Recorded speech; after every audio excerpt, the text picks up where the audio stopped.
Hey, good morning, everyone, man. How is everyone doing this morning? How is everyone doing this morning? Hey, this is Gregory Wiles coming live to you from Houston, Texas, with his inspirational morning talk, guys. I'm back on again this morning, and I'm going to make it official. I'm going to be on until Friday, every morning until the Friday. So today is what, Wednesday, the next 2 days. I'm going to be on. I'm going to take in one of these stories. I started yesterday about understanding the gospel. I didn't even know it was a little series I was starting. But hey, I can take one of these stories every day. We look at yesterday, we look at when Jesus raised the dead girl and healed a woman. Healed a woman who was bleeding for 12 years and raised the dead girl. We're not going deep into the story, explain the stories. I'm just trying to show people how to use the gospel, how to understand these gospels. Because lots of time people can say, man, I'm reading the same thing over and over again. Especially, good morning, Jillian. Good morning. How are you doing?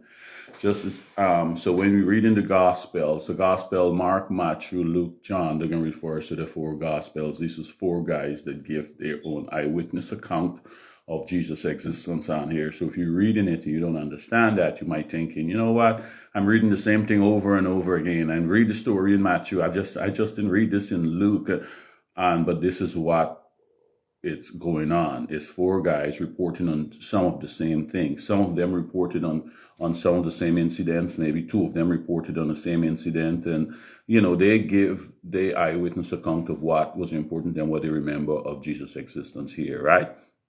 So with that said, and we need to look at all of them, how they reported on these stories, all of them, and get a better understanding of what really went on. Because just reading one of their account on it don't give you all the information you're going to need to understand what really went down there, right?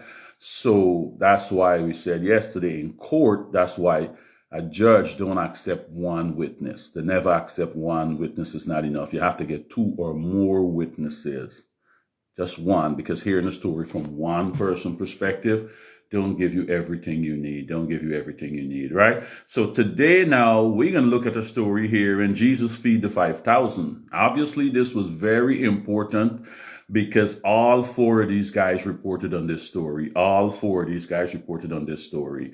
So we're going to look at this here and see how we could use all four of these guys account on this particular story to get a better understanding of what really went down in this particular story, right? Put all the pieces together, because guys who teach in Sunday schools and who, doing it, these kids can have a lot of questions, or people in general, when you're teaching or telling them something, they can have a lot of questions. You need to understand the full thing so you can answer those questions. Man, when I'm going through this with my son, I've got to be on my P's and my Q's, because, they ask some questions that you didn't even think about. But if you go through all of these guys' account on these stories, you may be able to answer a lot more questions than you think. So let's get started here with this story. We're going to go in order how you might read it, because most people read it, read in order. There's Matthew first, then Mark, then Luke, then John. Like I said, all four of them give an account on this particular story here, right? So let's see how, for this, we can start from Matthew 14, 13 through 21. Matthew 14, 13 through 21, right? This is Jesus feed the 5,000. That's the story we're looking at. All right, let's see what Matthew said about it. When Jesus heard what had happened, he withdrew by boat privately to a solitary place. Hearing of this, the crowds followed him on foot from the towns. When Jesus landed and saw a large crowd, he had compassion on them and healed their sick, right? Christina Cato, good morning. Good morning. How are you doing today? I hope all is well. Thanks for joining.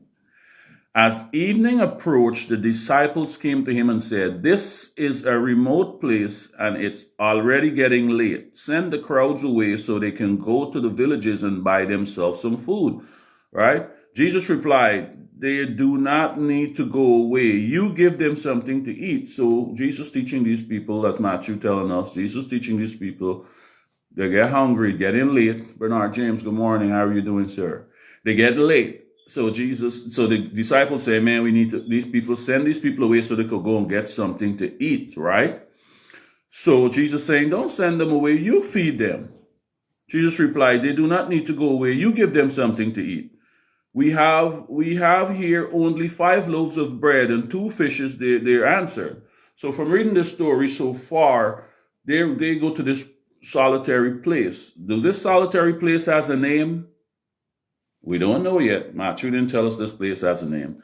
Now he's saying we only have 5 loaves of bread here and 2 small fishes. Where those small bread or small fishes come from? Where they came from? They just fall out of the air. Where they come from, right? Matthew didn't tell us. Then he went on. He said, bring them here to me. He said, this is the 5 loaves and the 2 fishes, right? Bring them here to me. And he directed the people to sit down on the grass. Taking the 5 loaves and the 2 fishes and looking up to heaven, he gave thanks and broke the loaves. Then he gave them to the disciples, and the disciples gave them to the people. They all ate and were satisfied, and the disciples picked up 12 baskets full of broken pieces that were left over. The number of those who ate was about 5,000 men, besides women and children. So, based on what Matthew telling us here, 5,000, this is only counting the fighting men, right? It's 5,000. But when Matthew give us a little bit here and tell us it's not only 5,000, it's just 5,000 the fighting men, but they had women and children that they didn't account for because it was just counting the fighting men. So Matthew gave us a little insight here. Even though the story said Jesus feed the 5,000, Matthew saying, hey, it was a lot more than 5,000 people this man feed. We didn't count the women and children. We were just talking about the fighting men. Good morning, Big Sis. Good morning, Desiree. How are you doing? How are you doing? So this is what Matthew reported. I was reading from Matthew account of this story. I don't know this private place where they went to. I don't know where this bread and all this stuff come from. And some little other information might be missing that I don't even know missing, right? If I just look at Matthew. So now let's look at the same story for the people who just joined. We're trying to understand the Gospels. How do we understand these Gospels? Now we got to look at all of them to get the big picture what really went down. And we're looking at when Jesus feed the 5,000. So let's look at this same story in Mark. Let's see if we could get a little bit more that Matthew didn't tell us. Now this could be found in Mark 6:30 through 44. Mark 6:30 through 44, right? This is Mark account now. The apostles gathered around Jesus and reported to him all they had done and taught. But remember, Matthew started off saying when Jesus heard what had happened, he withdrew. So I guess this is we heard what happened here. When them disciples come and tell him all that they had done, right? The disciples gathered around Jesus and reported to him all they had done and taught. Then because so many people were coming and going, they did not even have a chance to eat. So now we understanding what's going on here. It says so much of people coming and going and the teaching people, they had no time to eat, right? He said to them, come with me by yourself to this quiet place and get some rest. Now we're hearing about this quiet place again. Where is this quiet place? Does this quiet place has a name? This is obviously important because all them saying, both of them now saying, let's go to this quiet place, and Jesus withdrew to this solitary place, as Matthew said, right? Let's go to this quiet place and get some rest. So they went away by themselves in a boat to a solitary place. This got some meaning because Matthew said it, Mark saying it now. But many who saw them leaving recognized them and ran on foot from all the towns and got there ahead of them. When Jesus landed and saw a large crowd, he had compassion on them because they were like sheep without a shepherd. So he began teaching them many things, all right? So let's see now. By this time, it was late in the day, so the disciples came to him. This is a remote place, they said, and it's already very late. Send the people away so they can go to the surrounding countryside and villages and buy themselves something to eat. So they both agree on this. It's getting late, and they're saying, let's send these people away to go get something to eat because we got nothing here, right? But he answered, you give them something to eat. So both of them guys saying the same thing. Jesus tells disciples, don't send them away. You give them something to eat, right? Both of them guys saying the same thing. They said to him, That would take more than a half a year wages. Okay, now we're getting a little bit more information that Matthew didn't tell us. We're getting an idea how much money they're going to need, how much people they got to feed, how much money they will need to feed these people now. Because Matthew just said, he didn't say the amount of money. He just said, they got these 2 fishes and stuff. So we're getting a little more information now that he's saying this, we're getting the value of how much this food might cost. A half a year wages. A half a year wages, somebody wages that's going to take to feed these people. Are we going to, they said to him, that would take more than a half a year wages. Are we going to spend that much on bread and give it to them? I said, there's a lot of money we got to just send them away. Let them go and buy their own food, Jesus. Why, there's a lot of money for we to feed all of these people, right? Then here this question, how many loaves do you have? He asks, go and see. Again, where are they going to see where these loaves coming from? Go and see. Somebody got this loaf in the lunch kit. They walk with some food. There's a bakery. Where are these loaves coming from? You tell them, go and see how much loaves they have. When they found out, they said 5 and 2 fish. So they had to get this information from somewhere. But Mark didn't tell us where this thing come from. Matthew didn't tell us. But they went and find out how much bread and stuff they have. But where they went and get this information from, we don't know. And then the other part, they all agree on it. Then Jesus directed them to have the people sit down. This part was consistent. But the only thing was different here from where they account. Mark tell us the number of men who had eaten was 5,000. So if I read this from Mark perspective, I only hear in about 5,000. But Matthew gave me a little bit more and said it's 5,000 men, not counting women and children. So this could be over 10, 15,000 people that eat. Depends on how much women and children were there. This could be over 15,000 people Jesus feed. But if I read from Mark, Mark only said 5,000. His count was only, he just focusing on the men, the fighting men. The men was of fighting age, right? So we get a little more information from Mark. At least we know how much this stuff costs, but we still didn't answer how this where these fishes and stuff come from, and we don't know where this quiet place, where this quiet place is, where they're pulling away to, right? So let's look at Luke now. Let's see what Luke had to say, and if we could get anything additional from Luke concerning the same story, because we're trying to get the whole picture of what really went on here, right? We're trying to understand this whole thing. So let's what Luke say now, if we can pick up anything different from Luke. You can find this in Luke 9, 10 through 17. Luke 9, 10 through 17. Right? It's the same. Jesus feed the 5,000. When the apostles returned, they reported to Jesus what they have done. Then he took them with him and they withdrew by themselves to a town called Bethsaida. So now we know where this quiet place for Matthew and Mark was referring to. Now we get a name for it. Bethsaida, right? Now we know, okay, this quiet place has a name, right? So guys, and that's how we're going through to get the full thing. That's why we got to look at all of these gospels, what these guys say on these different things to understand it. Now, Luke tell us the name of this place, right? But the crowd learned about it. Let me read it again. When the apostles returned, they reported to Jesus what they had done. Then he took them with him and they withdrew by themselves to a town called Bethsaida. But the crowd learned about it and followed him. He welcomed them and spoke to them about the kingdom of God. Now, when we know exactly what he was teaching them, the other ones say he just was teaching them. Now we know he was teaching them specifically about the kingdom of God. Luke tells us exactly what he was teaching them. And he healed those who were there. So Luke tells us we teach them about the kingdom and he healed people, right? Late in the afternoon, the 12 came to him and said, send the crowds away so they can go to the surrounding villages and countryside and find food and lodging, because we are in a remote place here. So all of them agreed in this remote place. There's no stores, there's no little shops, no little corner stores, no little gas station, no little mom and pop stores where we could buy nothing from, no Walmart in this place. So he's saying send them to those towns where they got Walmarts and all those big stores and Costco's and Sam's so they can buy their own food. Right? They all agree on that. Right? He replied to them, give them something to eat. So all of them saying the same thing, Jesus telling the disciples, no, we ain't sending them nowhere. You give them something to eat. They answered, we have only 5 loaves of bread and 2 fishes, unless we go and buy food for all of this crowd, about 5,000 men. So this he tell us to just 5,000, he focused on all. So, and they're saying we got only this 5 loaves and 2 fishes. Where these 5 loaves and 2 fishes come from, I still don't know. And I read Mark, Matthew, and Luke. And I don't know where these fishes come from. Who's stashing these fishes somewhere? Who lunch kits is in? Who got these fishes? Where they went and find out about these fishes, right?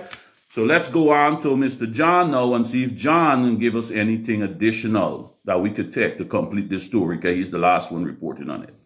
Right? So John 6, 1 through 14. John 6, 1 through 14. I didn't go into the bottom part of it when Jesus told them to sit down and break the bread, because all that was consistent. All of them consistent with that, how God blessed the food and it multiplied, right? So I didn't, for sake of time, I ain't going through that, because all is exactly consistent. They remember it the same way. Right? So let's go to John 6, 1 through 14 now and see if we can get any little details that we didn't get. At least Luke gave us the name of that town where they were withdrawing to this quiet place where they were referring to. So let's see what John remember now. Sometime after this, Jesus crossed to the far shore of the Sea of Galilee. We get a little bit more now. They all saying, now we know they crossed to the shore of Galilee. So now we got a location where they were at this time performing this miracle. John tell us this is the shore of the Sea of Galilee. That is the Sea of Tiberias. So we got a location now where all this stuff went down, right? And a great crowd of people followed him because they saw the signs he had performed by healing the sick. Then Jesus went up on a mountainside and sat down with the disciples. The Jewish Passover festival was near. So now we get in a time of year when this happened. And the Jewish Passover festival was near. So we get in a time of the year. We get in locations, time of the year. You see how the story unfolding with all of them telling it, right? When Jesus looked up and saw a great crowd coming towards him, he said to Philip, where shall we buy bread for these people to eat? Remember, the other guys was saying that the disciples was telling Jesus, send these people away so they could go and get something to eat. Now, John's saying now, while we remember it, when Jesus looked up and saw a great crowd of people coming towards him, he said to Philip, where shall we buy bread for these people to eat? He asked this only to test him, for he already had in mind what he was going to do. So John saying, I remember Jesus testing these people and asking them where we can get bread to feed all these people, just to see if they understand that he could do this thing, pretty much. He don't know in mind how he can feed them, but he just testing these guys by asking them, where we can get bread to feed all these people? We ain't got no stores around here, nothing, right? So Philip answered him, it would take more than half a year's wages to buy enough bread for each one. So we get now 2 of these guys accounts saying exactly the same thing about how much money it's going to cost to feed these people, right? So if you're in court, that's why judges need more than one testimony. So to see what's consistent with all of these people saying, right? So this second one saying give us an amount, how much it would cost, a half a year wage was exactly, I think, to what Mark had said, right? Half a year to buy enough bread for each of these to have a bite. And not of the disciples, Andrew, Simon, Peter's brother, spoke up. Here Andrew said, now, here is a boy with 5 small barley loaves and 2 small fishes. But how far will these go among them? So when these people saying go, when Jesus was telling them, go and see how much bread and fishes you got, now John is telling us he was actually sending them to ask these people who got any food on them. That's where he was going. He wasn't going to a pantry, or he was going to ask this crowd. So now Philip said, this little boy here got 5 loaves of bread. His mother packed his little lunch because he knows, good little old mother, our mothers, we got to shout them out. They always make sure we got a little thing to eat, right? Even if they got to sacrifice and go hungry. She packed his little basket, his little lunch kit with these 5 loaves and 2 fishes. So we now know where these stuff come from. They didn't just appear from thin air. John now telling us where these fishes and bread come from that Jesus blessed, right? Then Jesus said, have the people sit down. There was plenty of grass, and they go through the same portion how we bless it, guys. So you see, that's how you'd use these gospels. So now going through all four of these testimonies, I know which this quiet place they were talking. I know exactly where they were. I know where this location, right? I know their location. I know Jesus was kind of testing them in a way, asked them about this stuff. I know where these fishes come from. This little boy had these fish. I know how much people were fed, because if I read Mark, Matthew, these guys just stress and says 5,000. Well, Matthew said is more than 5,000. We didn't count in the women and the children. So with all of these four gospels, I get a true picture now of exactly what went on there, guys. So that's how we got to look at these gospels. So what I'm going to do, I know people don't have time and they don't, doing it by yourself is a little tough. But tomorrow and Friday, I'm going to take the next two stories and break it down. And if anyone have a request of anything they want to see that I break down, any story, just drop it in the comments so I could work on that and get it. And we could look at it if you're interested in looking at the next story and getting some more details. Remember, we're not going through explaining the miracles. We're just trying to teach people how to use these gospels to make sense. Because a lot of time we might do a Google search and it might pull up John, and we just read it from John and think that's all there is to know about this story. No, but the Gospels, these guys reporting, giving their same account on what they remember of Jesus' existence. Some of them reported two things. Some of them are like this story. All of them reported on this, and not all things they all reported on. Maybe two reported, maybe three. So this is how we look and try to understand the Gospel to get a true picture. All right, guys? So thank you, Leon Christian. Thank you for joining me, Chill Spark. Good. Thank you, guys, for joining Renita. Thank you, guys, man. And we can continue tomorrow around the same time. Around the same time, I'm going to come on in the next 2 days. That's like anywhere between 8:45 and 9. That is my time here in Houston, which is the Central Time. And then you calculate which time zone you're in, right, guys? But have a great day. And tomorrow this time, I don't know which story we're going to look at, but if you got a request, please drop it early so I can do my research on it and so I can pull out all the details. Have a great day, guys. Goodbye.